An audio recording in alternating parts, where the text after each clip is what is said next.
Shop jigs. I'm going to show you my 3 favorite shop jigs that make my life easier around here. And we're starting right here at the drill press table. Okay, this drill press table is just made out of plywood, scrap plywood. For a small drill press, this has a nice large table and it has a removable centerpiece, and I'll show you more about that in a minute. For a fence, I just used some scrap pieces, made a couple wedges to keep it at a 90, and these are just rough construction Simpson hardware. And this goes on here like this, and you just take a quick clamp and you're going to clamp it to the back here where your hardware is, just like this.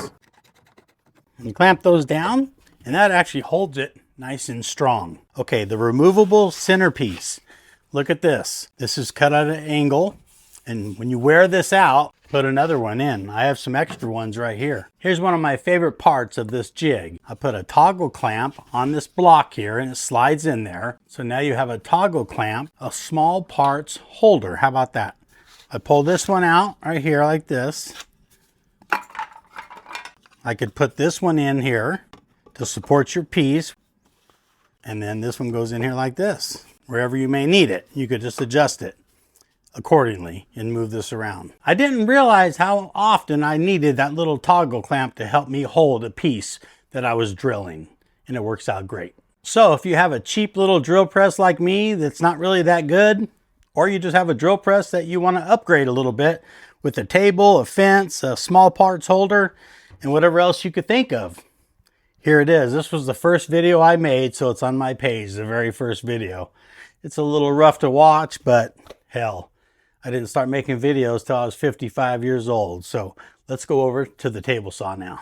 These little yellow push blocks right here could cost a lot of money. There's probably $60 or $70 sitting right here. But I'm going to show you the best push block I've ever used, and we're going to make it right here. And they look like these. Homemade with a cheap trowel, a bunch of plywood, and a little sandpaper. Let's go over to this table right here, and we're going to make 4 of them. If you wanted to, you could just make 1 or 2. Whatever material you have. So I'm gonna put glue on these 2 boards right here, spread it around, then I'll sandwich this one in the middle, clamp it down, and then cut them into pieces.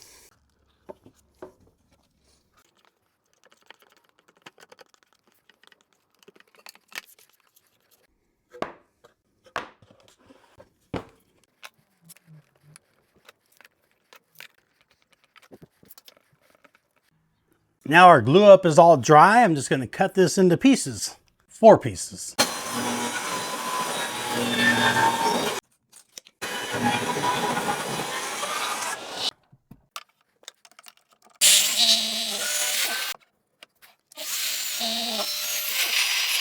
Take your new blocks, take a sheet of sandpaper. Normally I use 150 grit. This is all I have, this 80 grit. It's going to work out fine. I'm just going to spray some permanent spray on here.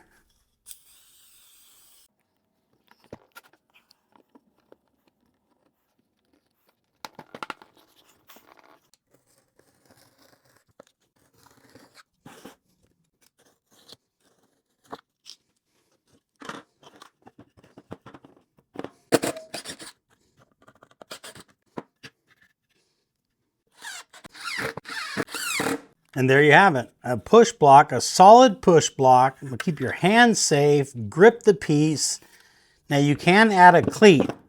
I added a cleat on these before, but you know what? I found out personally that I don't need this cleat, but you can add a cleat. You can add a cleat if you want, but it grips it really good. So test it out, whether you want a cleat or not. So those are your options. So the best little push block for very little money. This is a 0 clearance table fence for the miter saw. And I'm going to be honest with you. Do you need a 0 table clearance fence for the miter saw to prevent tear out? The answer is absolutely not. Some people may say that you do. There's ways to prevent tear out. And the #1 way to prevent tear out is to get a good blade. Let me show you something. This is the stock blade that came with this Makita. It looks like a good blade. It lasted about 30 days, me cutting through a bunch of cedar and redwood. A lot. It should have lasted longer than a couple months, but it did dull out pretty fast. If you use the wrong blade on your miter saw for cross cutting, like a ripping blade, you're going to get all kinds of tear out. But the right blade, 60 or 80 tooth blade, will prevent tear out. If you don't need a zero clearance fence to prevent tear out, then why do you need it, right? Well, I'll tell you why I use this zero clearance fence mainly. How do you prevent tear out? The easiest way to prevent tear out is to get a backboard, a scrap backboard, and you put it right here. That's going to support the piece of wood so it doesn't blow out on the back side like this right here. So if I put this right here, like this, if you're worried about tear out, then I would just cut straight down and that would support this piece and there will be no tear out. So I'm going to cut this with this backboard and without it. And I'm going to show you the difference of the tear out. Okay, so here's the back of that piece. Zero tear out. Now with that blade, let's remove the backboard and just cut this by itself and see if we have any tear out. We'll compare it to this.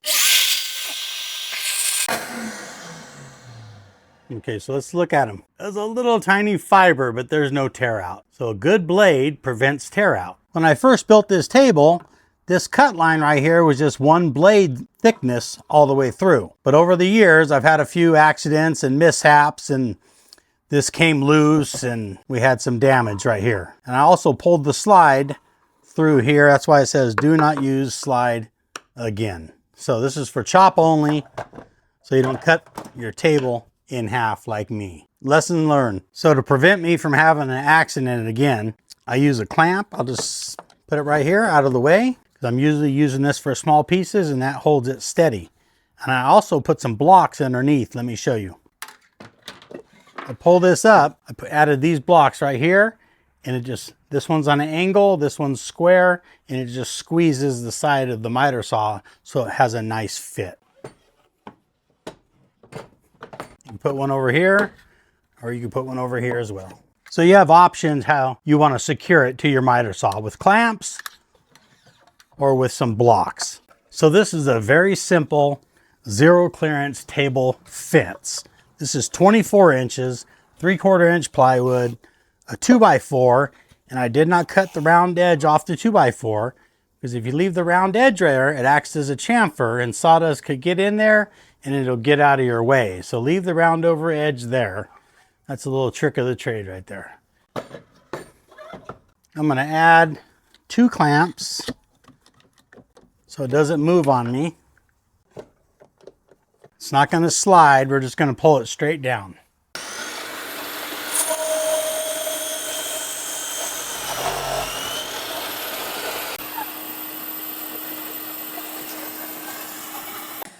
And that's your zero clearance fence. It's that simple. I'm going to show you another add-on for a zero clearance fence for small parts. Cutting small parts at the miter saw can be kind of sketchy. But if you're worried about cutting small parts at the miter saw, I have something for you.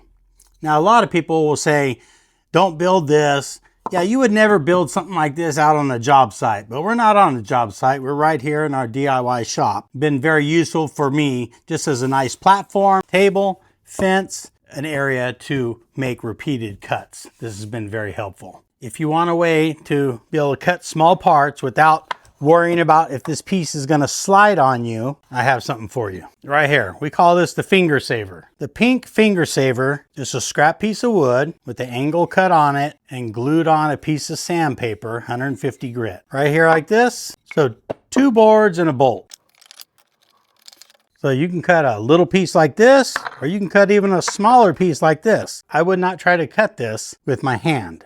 But if I put this right here under here, just like that,